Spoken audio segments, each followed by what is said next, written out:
Hello everyone, welcome to my channel. आज हम लोग बैंक रिकॉन्सिलिएशन चैप्टर में बैलेंस एज पर पासबुक का एक बहुत ही अच्छा क्वेश्चन बनाने वाले हैं। इसके पहले के सारे वीडियोस आपको चैनल के प्लेलिस्ट में मिल जाएंगे। आप वो वीडियोस चैनल के प्लेलिस्ट से देख लीजिए, ठीक है। और अगर बीआरएस को आप बिल्कुल स्टार्टिंग से बिल्कुल बेसिक से सीखना चाहते हैं तो उन वीडियोस को पहले आप देखिए और उसके बाद ये वीडियो देखिए, आपको बिल्कुल अच्छी तरह से समझ में आएगा, ठीक है। तो चलिए स्टार्ट करते हैं और देखते हैं कि आज की वीडियो में क्या खास होने वाला है। आज जो क्वेश्चन हम लोग बनाने वाले हैं वो ये क्वेश्चन है। ये क्वेश्चन आज हम लोग बनाएंगे बैंक रिकॉन्सिलिएशन का, बैलेंस एज पर पासबुक का ये क्वेश्चन है। बहुत ही अच्छा क्वेश्चन है जिसे आज हम लोग बनाएंगे। इस तरह का फॉर्मेट हम लोग बना लेंगे, बैलेंस एज पर पासबुक, ठीक है। जिस डेट में बनाएंगे वो डेट यहां पर हम लोग लिख लेंगे। इस क्वेश्चन में जो डेट गिवन है वो 31 मार्च 2024 है, जो कि मैंने पहले से यहां पर लिख दिया। बैलेंस एज पर पासबुक का क्वेश्चन है तो इस लाइन को भी मैंने पहले से यहां लिख के रखा हुआ है ताकि आपका टाइम वेस्ट ना हो, ठीक है। तो अब यहां पर दो कॉलम है, प्लस का कॉलम है और माइनस का कॉलम है। तो हम लोग का जो फेवरेबल बैलेंस होता है उस बैलेंस को हमेशा प्लस वाले कॉलम में लिखना चाहिए।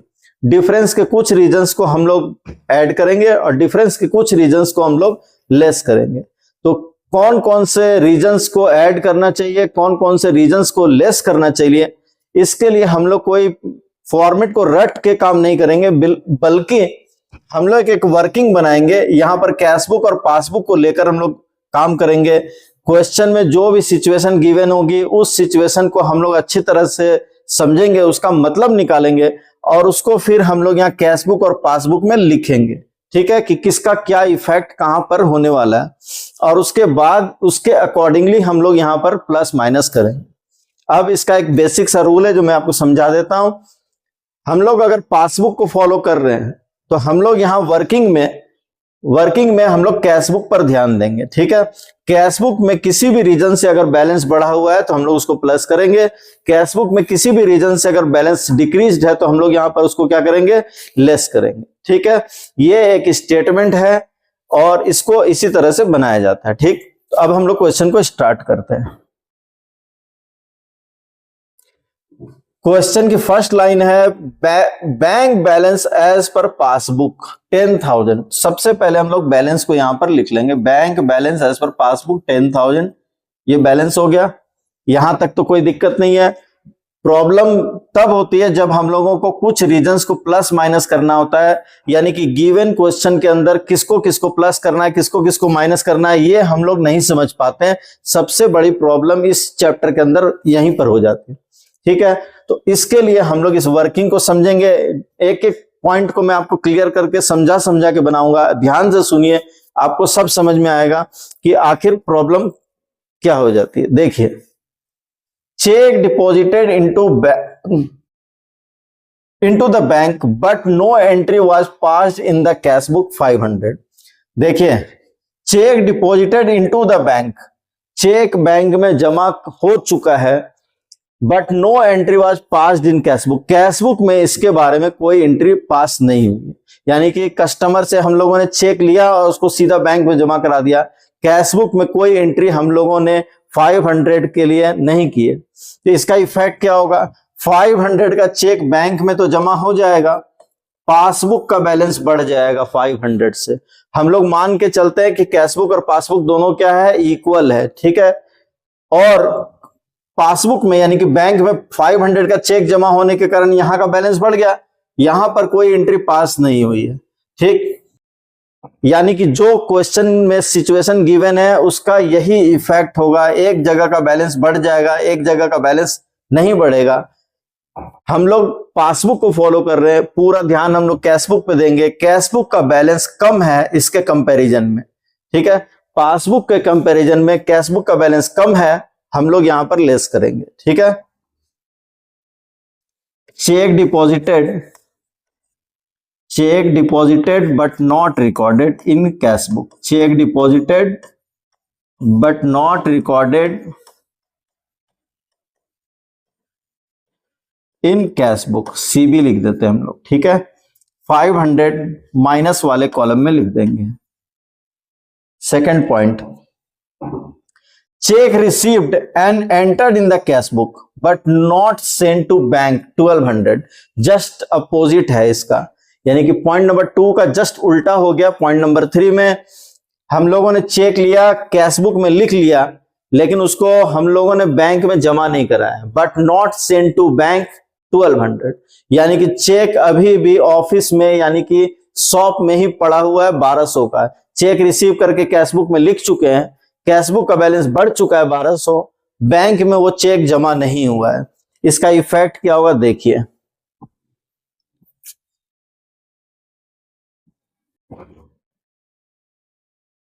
जैसे ही हम लोग यहां पर चेक को रिकॉर्ड करेंगे, कैश बुक का बैलेंस बढ़ जाएगा, ठीक है, और वो चेक बैंक में जमा नहीं हुआ, यानी पासबुक का बैलेंस नहीं बढ़ा है। इसका इफेक्ट क्या होगा, एक जगह का बैलेंस बढ़ गया है 1200 और एक जगह का बैलेंस कम है, यानी यहां का बैलेंस ज्यादा हो गया, यहां का बैलेंस कम है, पासबुक का बैलेंस कम है। हम लोग पासबुक को फॉलो कर रहे हैं, क्वेश्चन में पूरा ध्यान हम लोग कैश बुक में देंगे। कैश बुक का बैलेंस इसके कंपैरिजन में 1200 रुपया ज्यादा है, तो यहां पर बैलेंस बढ़ा हुआ है, तो हम लोग यहां पर भी क्या करेंगे, बढ़ा लेंगे, ठीक है। Cheque recorded in cash book, cheque recorded in cash book but not sent to bank, but not sent to bank,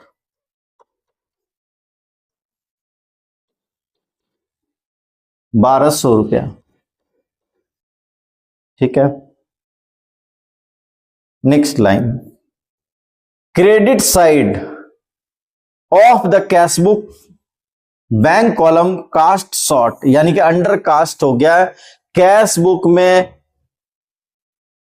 credit side का बैलेंस अंडर कास्ट हो गया, यानी कैश बुक का क्रेडिट साइड अंडर कास्ट है 200 रुपए से। इसका क्या इफेक्ट पड़ेगा मैं आपको समझाता हूं, देखिए। कैश बुक दो साइड होती है, इसमें कौन से साइड में हुआ है, ये क्रेडिट साइड में, यानी कि पेमेंट साइड में। क्रेडिट साइड में या तो अंडर कास्ट हो सकता है या ओवर कास्ट हो सकता है, ओवर कास्ट हो सकता है या अंडर कास्ट हो सकता है। इसका इफेक्ट बैलेंस पर क्या पड़ेगा देखिए, इसका इफेक्ट बैलेंस पर क्या पड़ेगा वो मैं आपको बता रहा हूं। रिसिप्ट साइड में अगर ओवर कास्ट होता है, ये तो क्रेडिट साइड यानी कि पेमेंट साइड है, रिसिप्ट साइड यानी डेबिट साइड की बात पहले कर लेते हैं। रिसिप्ट साइड में अगर ओवर कास्ट होता है तो उसका बैलेंस पर सीधा इफेक्ट पड़ता है, यानी कि सीधा रिलेशन है उसका बैलेंस के साथ। रिसिप्ट साइड का ओवर कास्ट होने से बैलेंस इंक्रीज हो जाता है और अंडर कास्ट होने से बैलेंस डिक्रीज हो जाता है। लेकिन पेमेंट साइड यानी कि क्रेडिट साइड का उल्टा इफेक्ट होता है, ओवर कास्ट होने पर बैलेंस क्या होता है, डिक्रीज हो जाता है, डिक्रीज हो जाता है, घट जाता है, और अंडर कास्ट होने से बैलेंस क्या होता है, इंक्रीज हो जाता है।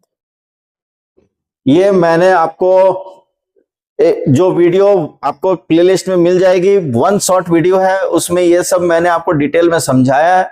उस वीडियो को आप देखेंगे तो आप और अच्छी तरह से इसको समझेंगे। अभी आप इसको समझिए, कैश बुक में दो साइड होती है, एक रिसिप्ट साइड और एक पेमेंट साइड। पेमेंट साइड का बैलेंस के साथ उल्टा रिलेशनशिप है, अगर ओवर कास्ट है तो बैलेंस घट जाएगा, वो अंडर कास्ट है तो बैलेंस क्या होगा, बढ़ जाएगा, ठीक है। अब देखिए इसका इफेक्ट हमारे ऊपर क्या पड़ेगा। ये जो मिस्टेक हुई है 200 के अंडर कास्ट है, कास्ट शॉर्ट का मतलब अंडर कास्ट है, बैलेंस गलती से क्या हो गया है, इंक्रीज हो गया है। कहां का बैलेंस इंक्रीज हो गया है, कैश बुक का बैलेंस इंक्रीज हो गया है। कैश बुक का बैलेंस इंक्रीज हो गया गलती से कैश बुक का बैलेंस 200 रुपया बढ़ा हुआ है, और ये मिस्टेक पासबुक में नहीं हुई, ठीक है।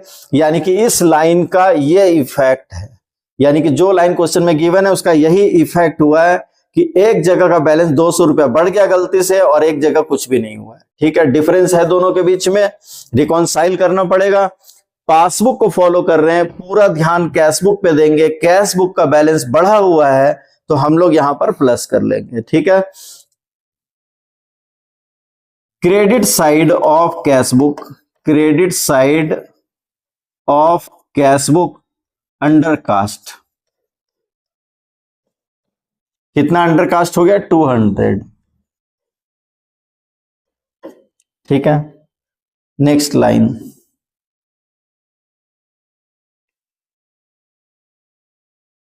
Insurance premium paid directly by the bank under the standing advice. Bank ने मेरा इंश्योरेंस करवा दिया, स्टैंडिंग एडवाइस बैंक को हम लोगों ने दिया हुआ था कि आप जब मेरा इंश्योरेंस कराने का टाइम आएगा मेरा इंश्योरेंस करवा देना। बैंक ने मेरा इंश्योरेंस करवा दिया, इंश्योरेंस का खर्चा लगा 600 रुपया प्रीमियम का। बैंक ये पैसा मेरे अकाउंट से काट के मेरा इंश्योरेंस कराएगा, यानी कि मेरे अकाउंट से डिडक्ट हो गया है 600। अकाउंट से डिडक्ट हो गया कहां पे? पासबुक में। पासबुक में डिडक्ट हो गया और हम लोगों को कोई इंफॉर्मेशन नहीं है, यानी कि कैशबुक में इससे रिलेटेड कोई एंट्री पास नहीं हुई है, यानी यहां का बैलेंस इंश्योरेंस प्रीमियम भरने के कारण डिक्रीज हो गया है, घट गया है। ठीक है, और यहां पर कुछ भी नहीं हुआ है, दोनों के बीच में डिफरेंस हो गया है। पासबुक को फॉलो कर रहे हैं, कैश बुक पे ध्यान देंगे, कैश बुक का बैलेंस ज्यादा है इसके कंपैरिजन में, यानी कि दोनों को इक्वल मानते हैं हम लोग। एक जगह माइनस हुआ है, एक जगह माइनस नहीं हुआ है। ठीक है, तो इसको और इसको जब हम लोग कंपेयर करेंगे तो इसका बैलेंस 600 इससे ज्यादा होगा, यानी पासबुक से कैश बुक का बैलेंस 600 रुपया ज्यादा है। तो हम लोग यहां पर उसको क्या करेंगे? प्लस करेंगे। Insurance premium paid by bank, insurance premium paid by bank.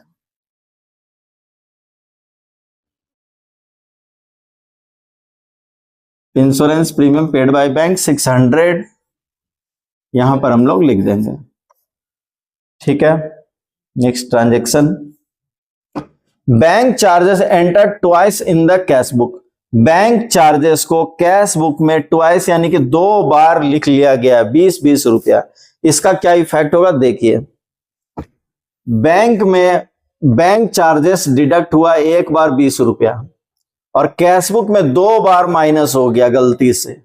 ठीक है, किसी भी कारण से 2 बार हम लोग लिख लिए। ठीक, इसका इफेक्ट क्या होगा? इसका इफेक्ट यह होगा कि यहां पर सिर्फ 20 रुपीज माइनस हुआ और यहां से 40 रुपीज माइनस हो गया, यानी कि कैश बुक में 20 रुपया ज्यादा घटा हुआ है, यानी कि कैश बुक का बैलेंस 20 रुपीज कम है। किसके कंपैरिजन में? पासबुक के कंपैरिजन में। हम लोग लेके चल रहे हैं पासबुक को, पूरा ध्यान देंगे कैश बुक में। कैश बुक में 20 रुपीज का बैलेंस कम है पासबुक के कंपैरिजन में। कैश बुक का बैलेंस कम है तो हम लोग यहां पर क्या करेंगे? उसको लेस कर लेंगे।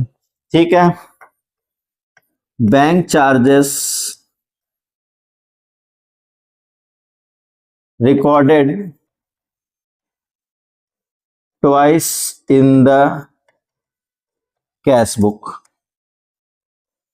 20 रुपीज का डिफरेंस हो गया, 20 रुपया 2 बार माइनस कर दिया गया कैश बुक में, इसके कारण यहां पर बैलेंस में डिफरेंस आ गया। इसके बाद cheque issued but not presented to the bank for payment 500। Cheque issue किया गया लेकिन बैंक में अभी तक वो प्रेजेंट नहीं हुआ। इसका क्या इफेक्ट होगा? हम लोग जब भी किसी को चेक इशू करते हैं, ठीक है, या हम लोग का मतलब बिजनेसमैन, हम लोग क्या करते हैं? कैश बुक में उसको लिखते हैं। कितना अमाउंट था? 500। Check issued but not presented for payment. हम लोग जब भी किसी पार्टी को चेक देंगे हम लोग यहां से तुरंत माइनस कर लेंगे। ठीक है, अभी चेक देंगे, पहले माइनस करेंगे, उसके बाद उस आदमी के हाथ पे चेक देंगे, तुरंत यहां से माइनस हो गया। लेकिन जिस पर्सन को हम लोगों ने चेक दिया अभी तक वो चेक लेकर बैंक में पैसा निकालने के लिए नहीं गया, बैंक से पैसा नहीं निकला है, यानी कि बैंक में माइनस नहीं हुआ है। ठीक, यानी कि इस लाइन का यही इफेक्ट है, एक जगह माइनस हो चुका है, एक जगह माइनस नहीं हुआ है। ठीक है, तो ये डिफरेंस का एक कारण बन गया है, ये रीजन है डिफरेंस का। पासबुक को फॉलो कर रहे हैं, कैश बुक पर ध्यान देंगे, कैश बुक का बैलेंस इसके कंपैरिजन में कम है 500, क्योंकि यहां पर माइनस नहीं हुआ है, यहां माइनस हो गया, तो इसके कंपैरिजन में इसका बैलेंस कम है, 500 कम है, तो हम लोग यहां पर माइनस करेंगे।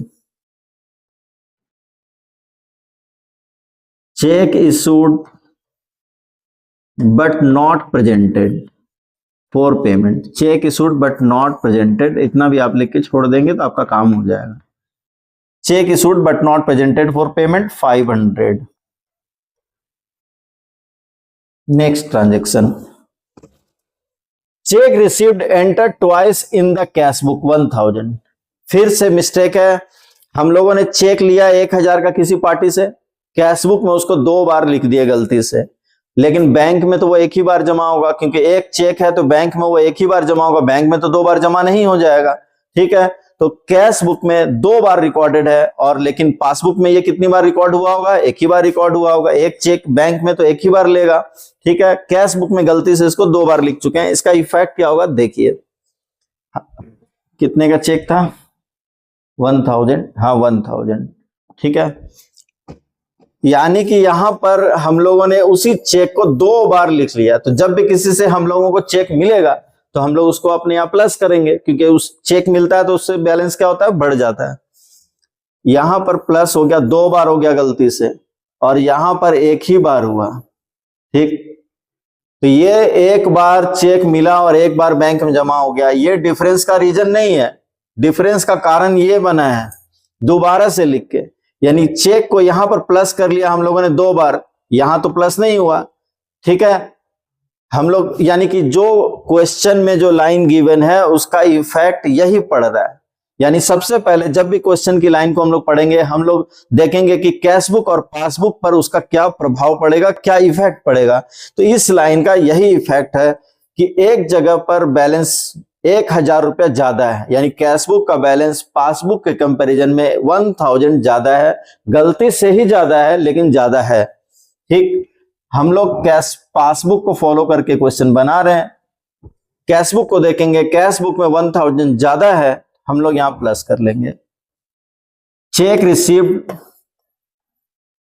Received recorded twice in the cash book, recorded twice in the cash book. 1000 का डिफरेंस हो गया गलती से।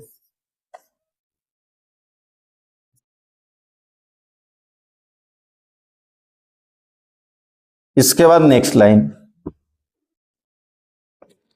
लाइन यानी last line, bank had wrongly allowed interest of 5000 which was reversed bye it on 5 अप्रैल। हम लोग 31 मार्च की डेट में रिकॉन्सिलेशन स्टेटमेंट बना रहे हैं, बैंक ने 5000 का इंटरेस्ट गलती से मेरे अकाउंट में दे दिया का मतलब क्रेडिट कर दिया, मतलब मेरा बैलेंस बढ़ा दिया गलती से। बैंक में यह मिस्टेक 5000 की है, और इस गलती को बैंक ने सुधारा है, 5 अप्रैल को सुधारा है। लेकिन 31 मार्च की डेट में जब हम लोग दोनों को रिकॉन्साइल करेंगे, यानी कैश बुक और पासबुक को जब मिलाएंगे, तो पासबुक का बैलेंस बढ़ा हुआ दिखाई देगा 5000 से। लेकिन ये गलती हम लोगों ने तो नहीं की है, यानी कैश बुक में ये मिस्टेक नहीं है, ये मिस्टेक कहां है, पासबुक में है। तो इस लाइन का क्या इफेक्ट होगा देखिए, इस लाइन का इफेक्ट ये होगा कि पासबुक में बैलेंस 5000 गलती से बढ़ा हुआ है, कैश बुक में ये नहीं बढ़ा है। कैश बुक में हम लोग गलती नहीं किए हैं, पासबुक में बैलेंस बढ़ चुका है 5000 का। ठीक है, पासबुक को फॉलो कर रहे हैं, कैश बुक को देखेंगे, कैश बुक का बैलेंस 5000 कम है इसके कंपैरिजन में, तो हम लोग यहां पर उसको माइनस कर लेंगे। Interest wrongly allowed by bank, interest wrongly allowed by bank 5000।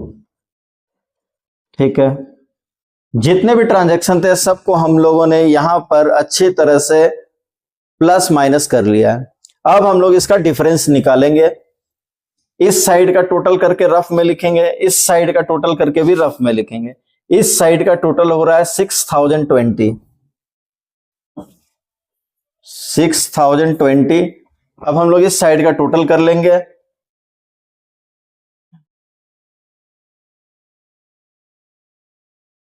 यानी यहां का टोटल हो रहा है आपका 1000, 2000, 3000, 13000। ठीक है, 13000 इसका टोटल आ रहा है। अब इसका डिफरेंस निकाल लेंगे, एक साइड का टोटल ज्यादा है, एक साइड का टोटल कम है, दोनों का डिफरेंस निकाल लेंगे।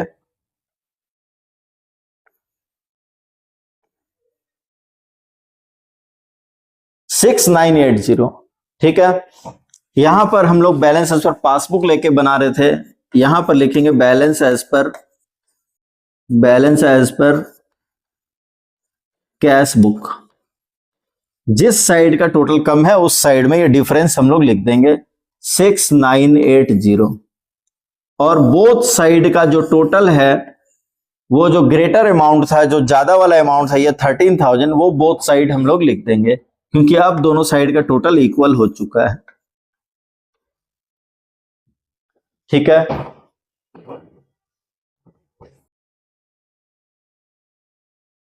ये क्वेश्चन आप अच्छी तरह से समझ चुके होंगे। फिर भी किसी तरह का कोई भी डाउट्स हो, कोई भी कंफ्यूजन हो, आप कमेंट सेक्शन में जरूर लिखिए, मैं उस डाउट्स को नेक्स्ट वीडियो में जरूर से आपको क्लियर कर दूंगा। ठीक है, तो मिलते हैं नेक्स्ट क्लास में।